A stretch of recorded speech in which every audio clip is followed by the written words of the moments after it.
오늘날 많은 사람들이 육체적 질병과 마음의 병으로 고통을 당하며 살아가고 있습니다.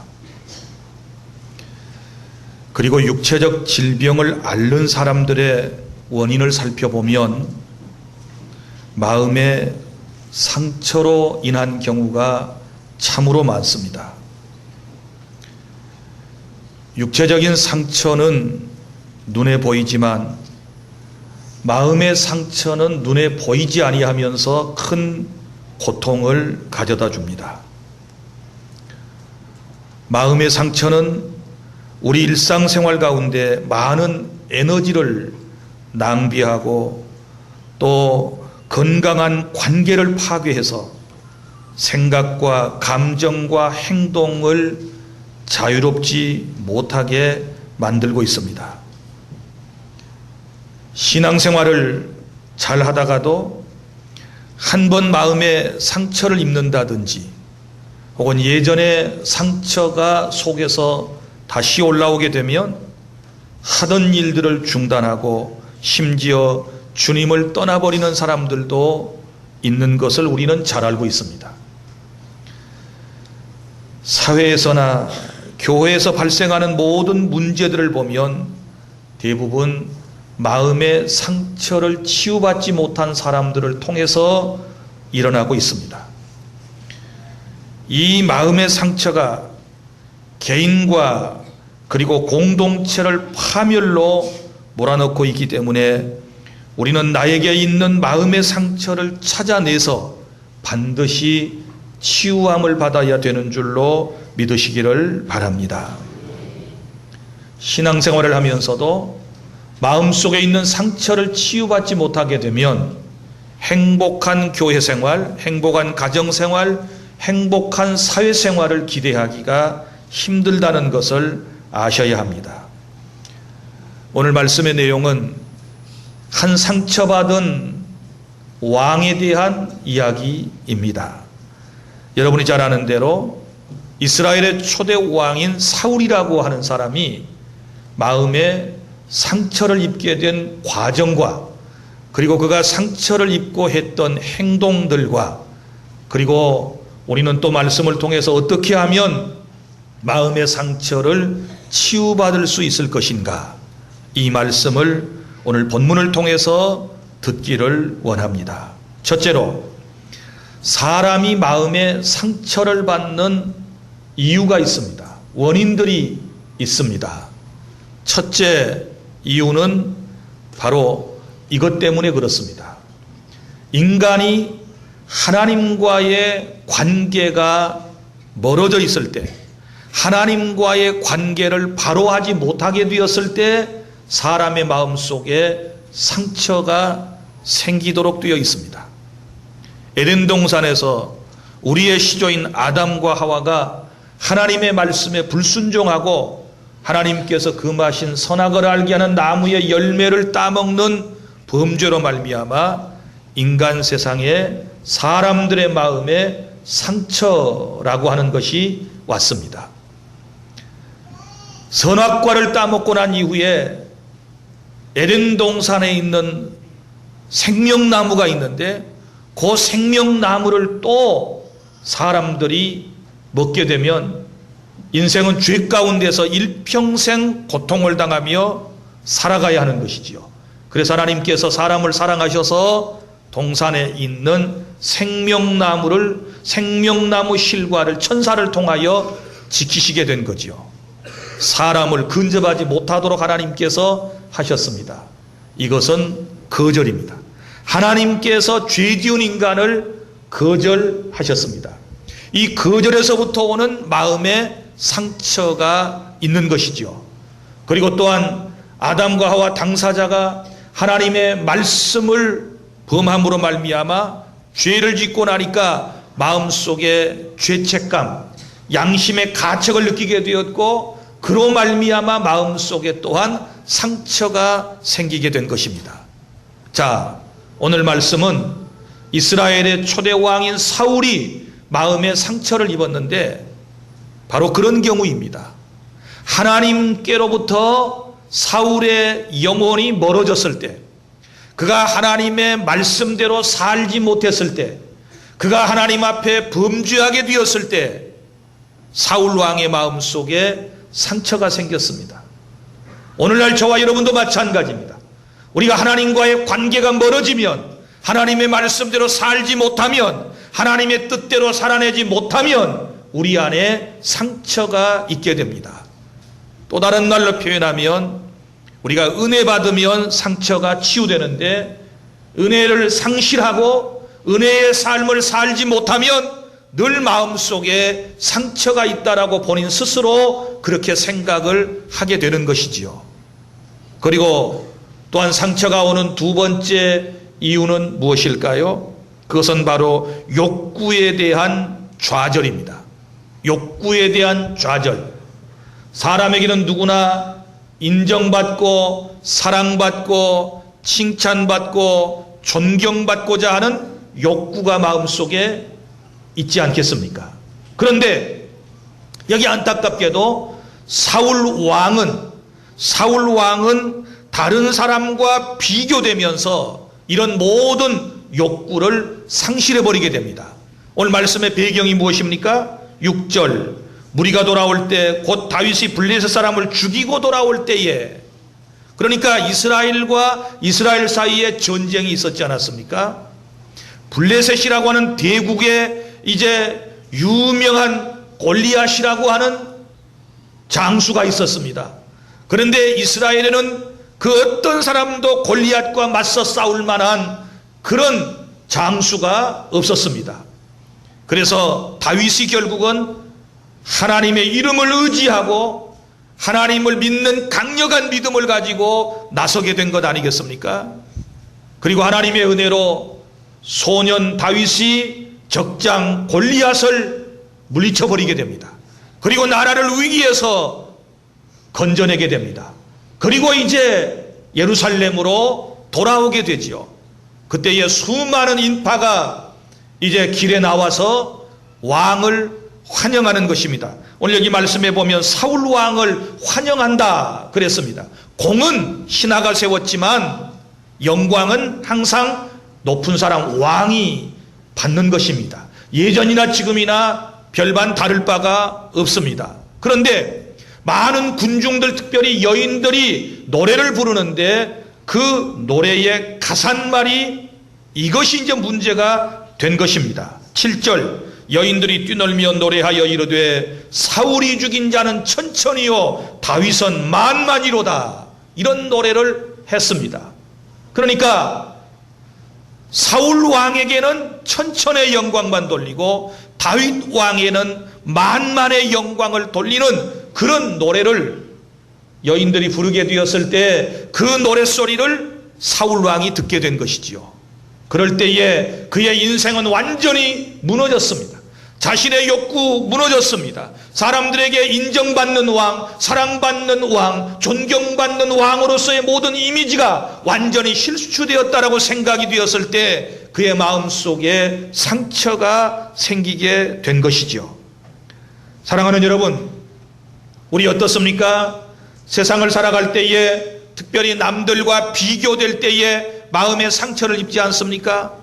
아내들이 남편을 다른 남자들하고 비교할 때에, 또 남편들이 부인을 다른 여성들하고 비교할 때에 상처를 입지 않습니까?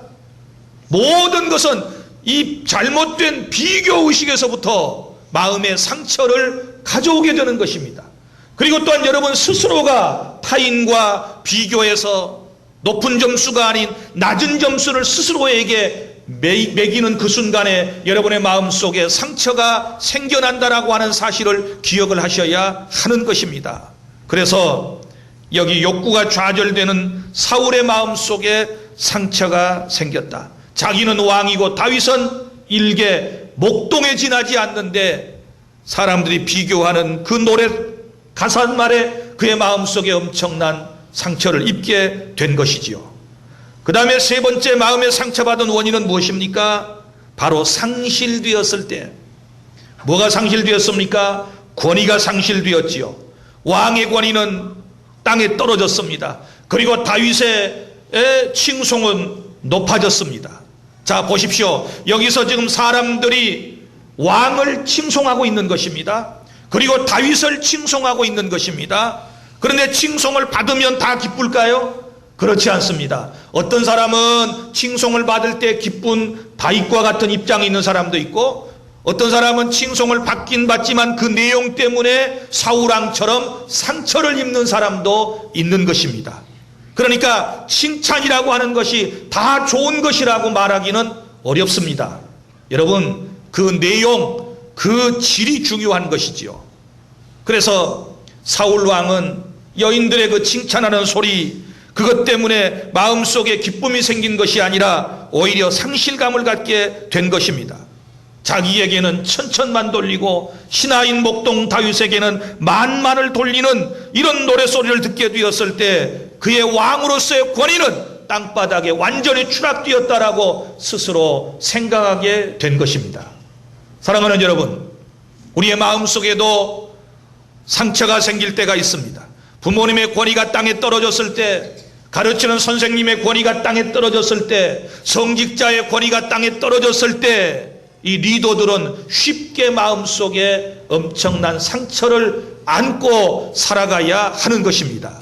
그래서 오늘 여기 사울왕은 적어도 세 가지 경우를 통하여 마음의 상처를 입었다. 하나는 하나님과의 영적 관계가 바로 되지 못했을 때에, 그리고 또 하나는 욕구가 다른 사람과 비교되면서 좌절되었을 때, 그리고 또 하나는 자기 자신의 권위가 땅에 떨어지게 되었을 때 마음의 상처를 입었다라고 하는 것이지요. 자, 그러면 둘째로, 이렇게 마음의 상처를 입은 사람들의 모습이 어떠한가? 상처받은 사람은 어떤 삶을 살아가는가? 몇 가지로 정리를 해보면, 먼저는 이런 것이죠. 8절, 감정이 상하여 분노하는 삶을 살게 돼요. 여기 이렇게 말씀이 기록되어 있습니다. 8절, 사울이 그 말에 불쾌하여 심히 노하여. 어떤 말에 마음이 불쾌했습니까? 사울이 죽인 자는 천천히요, 다윗이 죽인 자는 만만이다 라고 하는 이 노래를 들을 때에 불쾌했어요. 그게 칭찬이라고 하는 것을 누구나 다 알아요. 우리도 다 알지만 여러분, 적어도 사울 왕에게는 이 칭찬이 불쾌한 칭찬이에요. 그래서 마음이 불쾌하니까 화가 잔뜩 났어요. 사랑하는 여러분, 감정이 상하면 마음속에 평화가 사라지고, 감정이 상하게 되면 기분이 나빠지게 되는 것이고, 기분이 나빠지게 되면 분노하는 삶을 살 수밖에 없다는 것을 여러분 기억하시기를 바랍니다. 그리고 또 하나, 마음이 상했을 때 일어나는 일을 보면 악령이 틈탑니다. 잘 들으셔야 돼요. 분노하는 사람의 마음속에 악한 영이 틈타도록 되어 있습니다. 여기 말씀 10절, 그 이튿날 하나님께서 부리시는 악령이 사울에게 힘있게 내림에 그가 집안에서 정신없이 떠들어대므로 다윗이 평일과 같이 손으로 수금을 타는데 그때 사울의 손에 창이 있는지라. 여기 말씀에 뭐라고 기록되어 있습니까? 여러분, 악령이 틈탔다고 그랬죠. 불쾌한 마음, 분노의 감정, 이런 마음을 계속해서 가지고 살아가면 제일 좋아하는 것은 사탄이죠. 악한 영이 그의 마음속에 들어올 수밖에 없다는 것을 우리에게 말씀하고 있고, 그리고 악령이 불쾌한 감정에 틈타게 되었을 때 여기 보면 정신없이 떠들어댄다 라고 하는 말씀이 나옵니다. 정상적인 판단력이나 이성이 발휘하지 않는 행동, 즉 발작 정세를 나타내게 되는데, 정신없이 떠들어댄다는 이 말, 생트집을 잡고 떠들어대는 것을 말합니다. 생트집을 잡고 떠들어대는 것, 이거 전부 다 마음속에 감정이 상해 있을 때에 일어나는 일들이라고 하는 사실을 여러분 기억하시기를 바랍니다. 그리고 또 하나, 세 번째는 마음에 상처가 있을 때 어떤 일들이 일어나느냐, 그러면 잘못된 판단을 내리고 행동을 하게 됩니다. 10절과 11절 여기 10절 하반절에 보면 다윗이 평일과 같이 손으로 수금을 타는데 그때 사울의 손에 창이 있는지라 그가 스스로 이르기를 내가 다윗을 벽에 박으리라 하고 사울이 그 창을 던졌으나 다윗이 그의 앞에서 2번 피하였다라고 하는 말씀이 나옵니다. 여기 보면 이제 자기 마음속에 어떤 판단을 했습니까? 이런 판단을 내렸지요. 내가 지금 이런 수모를 겪고 있는 것은, 내가 정신적으로 이런 고통을 겪고 있는 것은, 내가 사람들에게, 저 여인들에게 무시를 당하고 있는 것은 누구 때문이다? 다윗 때문이다. 이렇게 스스로 결정을 내리고 그 결정하고 난 이후에 그러면 어떻게 할 것이냐 생각해 보니까 이 다윗을 제거하면 되겠다. 다윗을 죽여버리면, 저 녀석을 죽여버리면 모든 내 삶의 고통이 끝날 거다라고 하는 잘못된 판단을 내리게 되었다라고 하는 것이죠.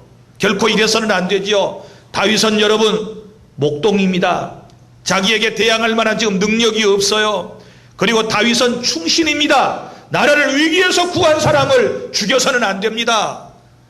나라를 구원해 줬기 때문에 자기의 왕위가 지금까지 계속될 수 있는 것 아니겠습니까? 이런 다윗을 죽이는 것이 그의 삶의 문제 해결의 방법이겠습니까? 그런데 안타깝게도 다윗은 그것이 사울은 그것이 최선의 방법이라고 생각을 하고 다윗을 죽이려고 한 것입니다. 그러므로 사랑하는 여러분, 제가 분명히 여러분에게 한 가지 말씀을 드리고 싶은 것은 절대 화가 날 때는 무슨 일이든지 결정하지 마십시오. 화가 날 때 결정하는 그것은 100% 실패할 확률이 많아요. 감정이 상한 가운데서 화가 잔뜩 나 있는데, 짜증이 나 있는데, 속에 부하가 차오르고 있는데 그때 무엇인가 결정을 내면 여러분 올바른 결정이 되겠습니까? 사람을 죽이려고 하는 이런 잘못된 결정을 지금 사울왕이 내리고 있는 것 아닙니까? 그래서 무슨 일이든지 결정을 내리려면 여러분들이 마음을 가라앉히고 내 마음이 차분할 때에, 내 마음이 기쁠 때에, 내 마음에 안정이 찾아왔을 때, 이럴 때에 여러분이 결정을 내리셔야 되는 줄로 믿으시기를 바랍니다. 그리고 화난 사람에게 자꾸 결정을 내릴 것을 촉구하면 안 돼요. 당신 여기서 말해, 여기서 대답해봐, 어떡할 거야? 확실하게 얘기해. 둘 다 지금 화가 잔뜩 나 있는데 지금 말해 그러면 뭐라고 그러는 줄 아세요? 죽어버릴 거야. 그런 대답할 수 있어요. 죽어버릴 거야. 나가버릴 거야. 다 때려치워버릴 거야. 이렇게 대답이 나올 수밖에 없어요. 왜냐하면 서로가 화난 상태에서 나올 수 있는 대답이라고 하는 것은 뻔할 뻔짜예요. 그래서 우리는 중요한 결정을 내릴 때 반드시 자기 마음이 가장 차분할 때에, 은혜가 가장 넘칠 때에, 기도 많이 하고 마음이 가장 평안한 그때에, 내 마음이 최고로 기쁜 때에, 그때에 결정을 내리셔야 한다라고 하는 사실을 여러분이 믿으시기를 바랍니다. 마음이 상해 있으면 잘못된 판단을 내리게 돼요. 그리고 또한 네 번째는 충동적인 행동이 잦아지게 돼요. 11절. 자, 잘못된 결정을 내리고 난 사울 왕이 다윗을 죽이기 위해서 자기 손에 있었던 창을 2번이나 다윗의 심장을 향하여 던지게 되지 않습니까? 한 번도 아니고 2번. 잦은 행동이지요. 자, 여러분, 잘못된 것이 계속해서 반복되는 것은 절대로 옳지 않습니다. 사람이 어쩌다가 한 번 뭘 내던지고 한 번 발로 걷어차는 것이야, 그것은 인간이기 때문에 어쩔 수 없지만은 계속해서 눈만 뜨면 잘못된 행동을 반복하는 것은 마음의 상처 때문에 그래요. 감정이 상처를 입었기 때문에 그래요. 그러므로 여러분, 나 자신도 모르는 사이에 잘못된 일을 반복하고 있는 분들은 빨리 내적인 치유를 경험해야 되는 줄로 믿으시기를 바랍니다. 아무리 하나님의 은혜 속에 산다고 하고 말씀을 잘 알지만 내면 세계 속에 이런 영적인 치유의 역사가 일어나지 않게 되면 예수님을 믿으면서도 여전히 불평과 불만을 늘어놓게 되고 마음속에 짜증이 나고 이런 폭력적인 행동을 계속해서 할 수밖에 없다는 사실을 여러분 기억하시기를 바랍니다. 그리고 5번째는 마음에 상처가 있는 사람의 특징을 보면 12절부터 16절 타인에 대한 두려움이 생겨요. 사람을 두려워하게 돼요. 나보다 좀 똑똑하고 더 잘나고 더 앞서서 가는 사람을 볼 때 마음속에 늘 두려움이 생겨요. 여기 말씀 12절, 여호와께서 사울을 떠나 다윗과 함께 계심으로 사울이 그를 두려워한지라. 누구를 두려워해요? 다윗을 두려워했어요. 소년을 두려워해요. 일개 목동 출신을 두려워해요. 자기하고는 여러분 그 게임이 안 되는 것이지요. 그런데도 불구하고 하나님이 함께 하시는 소년 다윗을 두려워하는 그런 마음을 가졌습니다. 사람이 감정이 상하면 사람이 두려워요. 나보다 조금이라도 더 낫다라고 생각되는 사람을 보면 무시하는 듯한 말투도 하고 무시하는 듯한 행동도 하지만 그러나 마음속에서는 그를 두려워하고 있는 것입니다. 이것이 문제예요. 이것이 문제예요. 타인에 대한 두려움이 생겨요. 그러나 하나님의 성령이 내 안에 오셔서 나를 주장하시면 어떤 사람도 두렵지 않아요. 하나님 한 분 외에는 두려운 것이 없어요. 믿습니까? 그리고 누구하고든지 올바른 관계를 형성할 수 있는 것이고, 누구 앞에서도 당당하게 복음을 전할 수 있는 것이고, 누구 앞에서도 하나님의 사랑을 간증할 수 있는 그런 사람으로 변화하게 된다는 사실을 여러분 기억하시기를 바랍니다. 자, 셋째로, 이제 그러면 이런 마음의 상처를 치유받으려면 우리가 어떻게 해야 될까요? 이 마음의 상처를 치유받아야 돼요. 이거 치유받지 못하면요, 교회에서 믿은 지도 오래되고 소중한 직분도 맡았고 기도도 하고 나름대로 헌신도 하고 충성도 하고 그리고 정말 남들에게 추앙을 받고 살아가면서도 이 마음속에 있는 이런 감정이 치유되지 않으면 많은 사람과 부딪히게 돼요. 많은 사람과 부딪히게 되고 화를 잘 내게 되고 큰 소리를 잘 치게 되고 안색이 항상 잘 변하게 되고 그리고 늘 짜증이 나고 남이 잘하고 남이 복받은 일을 보면 축복해 주고 싶은 마음이 아니라 마음속에 시기와 질투가 계속해서 마음속에 나오는 이 모든 것들은 전부 다 마음의 상처 때문에 그래요. 나는 우리 주 안에 모든 성도들의 상한 마음이 다 치유받는 귀한 시간이 될 수 있기를 바랍니다. 할렐루야. 그래서 이 마음의 상처를 받으려면 첫째는 하나님과의 관계를 회복해야 할 줄로 믿습니다. 하나님과의 관계가 깨어지고 멀어질 때에 아담과 하와의 마음속에 상처가 생기고 또 하나님과의 관계가 멀어졌던 사울왕의 마음속에 상처가 생겼었다면 이것을 회복하기 위한 첫 번째 비결은 하나님과 내 영혼의 관계, 하나님과 나와의 관계를 밀접한 관계, 좋은 관계, 은혜의 관계로 바꿔나가면 우리의 마음속의 모든 상처는 사라지게 될 줄로 믿습니다. 여러분, 우리가 다 경험해 본 바 아니겠습니까? 은혜와 성령이 충만하면 상처라는 말 안 꺼내요. 그죠? 은혜와 성령이 충만했을 때는 상처받았다, 상처하고 삐지거나 뭐 이런 일 전혀 없어요. 그런데 은혜 떨어지면, 하나님과 멀어지면, 기도 안 하면, 하나님의 말씀대로 살지 아니하면 그때부터 입에서 나오는 말, 나 상처받았어. 걸핏하면 나 상처받았어. 나는 상처가 많아. 이렇게 말하지 않습니까? 그러므로 여러분들 상처를 치유하려면 더 기도하십시오. 더 성령 충만하십시오. 더 은혜 안에 살아가십시오. 그러면 모든 상처는 깨끗하게 치유될 줄로 믿으시기를 바랍니다. 그리고 또 한 가지 방법은 하나님에 대한 바른 의식을 갖는 것이 중요합니다. 하나님에 대하여 바른 의식이 뭡니까?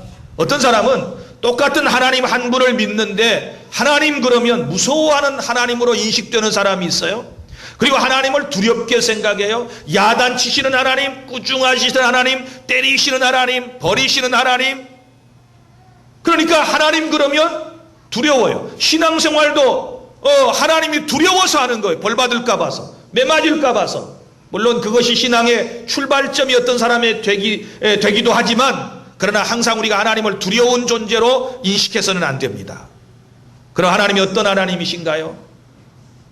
마음이 건강한 사람은 늘 하나님은 사랑의 하나님, 좋으신 하나님, 나를 이끌어주시는 하나님, 내 마음을 알아주시는 하나님, 나와 영원토록 함께 하시는 그런 하나님으로 마음속에 인식하며 살아가게 되는 줄로 믿으시기를 바랍니다. 우리 하나님은 사랑의 하나님이신 줄로 믿습니다. 이것을 믿을 때 그 사랑의 하나님의 사랑을 내 마음속에서 느끼면서 우리는 마음의 상한 감정을 치유받게 되는 것입니다. 그리고 또한 감사하는 삶의 태도를 가질 때 우리 마음의 상처를 치유받을 수 있습니다. 여러분, 감사는요 하나님의 은혜를 불러와요. 감사하면 여러분 상처가 다 치유되는 역사가 일어나게 되는 줄로 믿으시기를 바랍니다. 그런데 감사하지 못하고 원망하고 불평하고 화를 잘 내게 되면 누가 찾아왔어요? 악령이 찾아와요. 기억하시기를 바랍니다. 모든 인간 세상에 펼쳐지고 있는 삶의 현장에서 우리가 바라보는 것마다 경험하는 것마다 하나님께 날마다 감사 또 감사 또 감사하면 반드시 우리의 내적인 내면 세계는 평안과 행복감을 갖게 될 줄로 믿으시기를 바랍니다. 그리고 또 하나 네 번째 방법은 우리가 마음의 상처를 치유받으려면 상처를 하나님께 보여드리고 치료해 달라고 하나님께 기도해야 하는 줄 믿습니다. 여러분, 어디가 아파서 상처가 있어서 치료받으려고 병원에 갔으면 의사 선생님에게 다 보여줘야죠. 그죠? 다 보여줘야 돼요. 그냥 가슴이 아프다고 간 사람이 가슴을 꽁꽁 막 다 싸매고 보여주지도 않고 어디 상처 났다라고 말하는 사람이 그 상처도 보여주지 아니하고 붕대로 칭칭 가만 매가지고 가서 치료해 주세요. 그럼 어찌 되겠어요? 일단은 보여줘야 돼요. 병원에 가면 선생님이 먼저 다 보여달라고 그러죠. 아 하세요. 아. 그러면 혓바닥을 눌러가지고 입 보고 그 다음에 눈 크게 뜨세요. 눈을 크게 떼고 프레쉬로 불빛으로 해보고 그 다음에 청진기를 귀에다 꼽고 가슴을 대세요. 그러면 홀라당 벗어가지고 위로 할 수 없어요. 청진기를 대려면 지금은 뭐 옷 위에도 가능한지 모르겠지만 특별히 겨울 같은 데는 아무리 싸면 옷이라도 뭐예요. 다 한꺼풀 두꺼풀 단추를 끌려가지고 홀라당 이렇게 다 보여줘야 돼요. 다 보여줘야 돼요. 심지어는요 속도 다 보여줘야 돼요. 제가 지난주에 종합검진을 했는데요, 나는 병원에 가서 우리 선생님한테 내 속 다 보여줬어요. 내 속을 다 아는 분은 선생님밖에 없는 것 같아요. 내시경을 통해서 내 속의 위장도 간도 모든 걸 전부 다 선명하게 칼라로 다 찍어가지고 나를 보여줬어요. 의사 선생님 속을 봐야 치료를 하죠. 하나님은 물론 전지전능하시기 때문에 안 보고도 다 치유하실 수 있으시지만 그래도 우리 하나님은 보이시라고 말했습니다. 보여달라. 너 어디가 아프니? 보여달라. 마음이 아프면 마음 어디가 아픈데 말 좀 해봐. 그러면 아이고 남편 때문에 마음이 아파요. 아니면 옆편 때문에 마음이 아파요. 돈 때문에 마음이 아파요. 마음이 상했어요. 집에서 인간관계 때문에 마음이 너무 아파요. 친구들과의 사이에서 너무 힘들어요. 교우들과의 관계에서 부딪히는 것이 많아요. 그래서 마음에 상처가 있어요. 그래? 그러면 말로 했으면 한번 보여줘봐. 주님이 보여달라고 그러시면 할 수 없어요. 창피해도 보여주세요. 그런데 사람에게는 보여주지 마세요. 사람은 보면 절대로 유익이 없어요. 그래서 우리 기독교의 특징은 뭐예요? 하나님과 직고하는 거예요. 직고. 하나님 앞에 직접 고백해야 돼요. 하나님 앞에 직접 보여드리세요. 믿습니까? 속마음을 사람에게 다 했더니 나중에 그것 때문에 인간관계가 깨지고 난 이후에 여러 가지 더 어려운 일들을 경험하는 사람들을 우리는 주변에서 많이 볼 수 있지 않습니까? 그래서 내 마음은 누구한테만 보여줘요? 하나님께만 보여드려요. 그러면 하나님께서 우리의 상한 심령을 다 치유해 주실 줄로 믿으시기를 바랍니다. 그리고 마지막으로 우리의 마음의 상처를 치유받으려면 내게 상처 준 사람을 빨리 잊어버리고 그 사람의 죄를 용서할 뿐만 아니라 그 사람을 축복해 주는 사람으로 우리가 변하지 않으면 안 됩니다. 여러분 보세요. 제가 늘 여러분에게 말씀을 드린 것 가운데 하나가 뭐냐 그러면 사람은 상처를 다 주거니 받거니 해요. 나만 상처받은 거 아니에요. 여러분도 많은 사람에게 상처를 주셨어요. 그런데 1차적으로 어떤 사람이 내게 상처를 주었어요. 그건 아주 어렸을 때부터 우리에게 상처를 준 대상들이 많이 있을 수 있어요. 부모님이 나를 교육하시다가 그 교육 방법이 지혜롭지 못해서 나를 사랑하고 나를 책망하고 나를 올바로 이끌어주기 위해서 어떻게 하다가 내게 준 말로 준 상처, 행동으로 준 상처가 있을 수 있어요. 또 학교 선생님들이 그러실 수도 있어요. 또 성직자들이 우리에게 상처를 줄 수도 있어요. 나에게 가장 친절을 베풀었던 사람이, 나를 가장 잘 알고 있는 사람이, 늘 내 곁에 있던 사람이 내 안에 상처를 줄 수 있어요. 그런데 여러분 보세요. 육신에 난 상처는 이거 어렸을 때 우리 상처 난 거 지금 표도 안 나잖아요.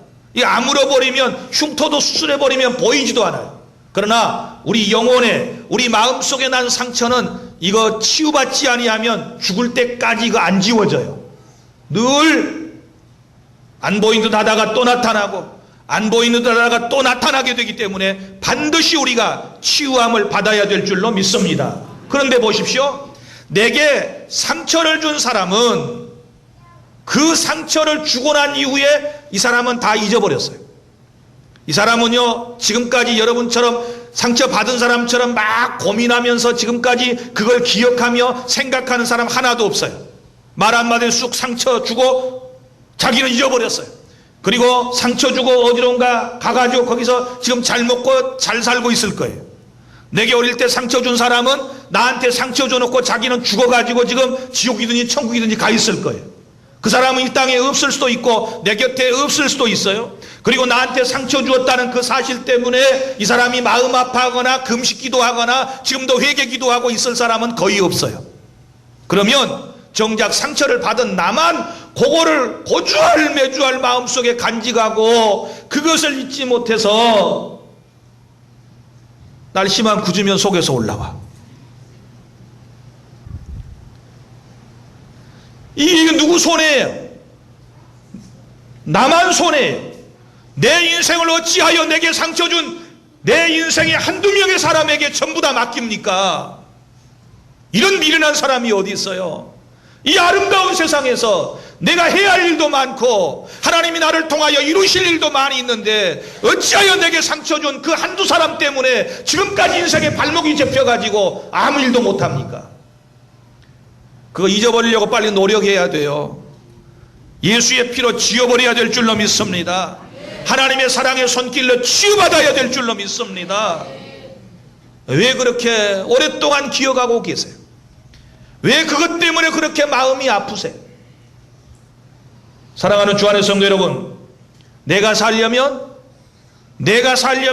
내가 치유하는 수밖에 없어요. 내가 잊어버리려고 노력을 해야 돼요. 믿습니까? 절대로 이것을 여러분들이 막 끄집어내가지고 옛날의 상처를 자꾸 얘기한다든지 하게 되면 여러분 이것은 끝도 갓도 없어요. 죽을 때까지 그런 고통을 안고 살아가야 돼요. 그러므로 내가 건강한 삶을 살기 위해서라도 내게 상처 준 사람을 잊어버리고 그를 용서하고, 왜? 나도 또 누구에겐가 상처를 주었을 것이니까. 여러분 늘 억울하게 인생을 생각하시지요? 나는 왜 상처만 받고 살아? 나는 왜 이렇게 상처가 많아? 죄송하지만 여러분 상처 안 주셨나요? 다른 사람의 마음을 아프게 한 적이 없나요? 있어요. 이것이 인간이에요. 주거니 받거니 하기 때문에 빨리 잊어버리고 상처 준 사람을 축복해주고 용서해줄 수 있는 이런 마음가짐이 내 안에 있을 때에 우리는 행복한 오늘과 미래를 향한 삶을 살아갈 수 있는 줄로 믿으시기를 바랍니다. 믿습니까?